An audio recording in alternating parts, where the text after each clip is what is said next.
Recent இயர்ஸ்ல social media மூலமா பரப்பப்படுற மிஸ்இன்ஃபர்மேஷன்ஸோட எண்ணிக்கை ரொம்பவே அதிகமாக இருக்கு. இப்போ ஒரு பொய்யான தகவல் வேணும்னே ஒருத்தரால பரப்பப்படுதுன்னா அது ரொம்ப சீக்கிரத்திலேயே வைரலும் ஆகிடுது. அதுவே அதோட உண்மைத்தன்மை என்னன்னு புரிஞ்சுக்கிட்டு அதுக்கு மறுபதிவு போடுறதுக்குள்ள மிஸ்இன்ஃபர்மேஷன் என்ன மாதிரியான பாதிப்பை இங்க ஏற்படுத்தணுமோ அந்த பாதிப்பை ஏற்படுத்தி முடிச்சிருக்கும். அதுவும் சில இன்ஃப்ளூயன்சஸ் மூலமா பரவக்கூடிய மிஸ்இன்ஃபர்மேஷன்றது ரொம்பவே பிரச்சனைக்குரியது. இதை ஒரு முடிவுக்கு கொண்டு வரணும்னு சொல்லிட்டு பலருமே பேசிக்கிட்டு இருக்காங்க. பல்வேறு நாடுகள் இதுக்கான ரூல்ஸையும் இம்ப்ளிமெண்ட் பண்ணிக்கிட்டு தான் இருக்காங்க. ஆனா அவ்வளவு பெருசா இது ஒர்க் ஆன மாதிரி தெரியல. இருந்தாலும் சீனா இதுக்கு ஒரு ஸ்ட்ரிக்டான ரூலை கொண்டு வர இருக்காங்க. அந்த ரூல் படி இனிமே சீனாவில் இருக்கக்கூடிய சோஷியல் மீடியா பிளாட்ஃபார்ம்ஸ்ல எல்லாரும் எல்லா டாபிக்ஸையும் எடுத்து பேசிட முடியாது. குறிப்பா மெடிசின், லா, ஃபைனான்ஸ், எஜுகேஷன் மாதிரியான அதிகமா இம்பாக்ட் இருக்கக்கூடிய ஒரு டாபிக்கை எடுத்து பேசணும்னா அது சம்பந்தமா பேசுறவங்க கண்டிப்பா யூனிவர்சிட்டி டிகிரி ஹோல்டரா தான் இருக்கணும். அது மட்டும் இல்லாம சோஷியல் மீடியாவில் முறையா அவங்கள ரெஜிஸ்டர் பண்ணி இருக்கணும்னு சொல்லிட்டு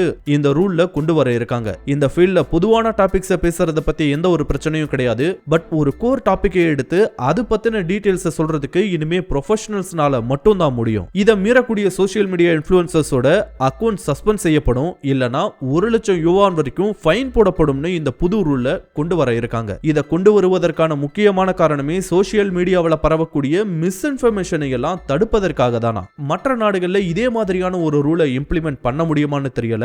பட் சீனாவில் சொன்னா கண்டிப்பா செஞ்சு முடிச்சிருவாங்க.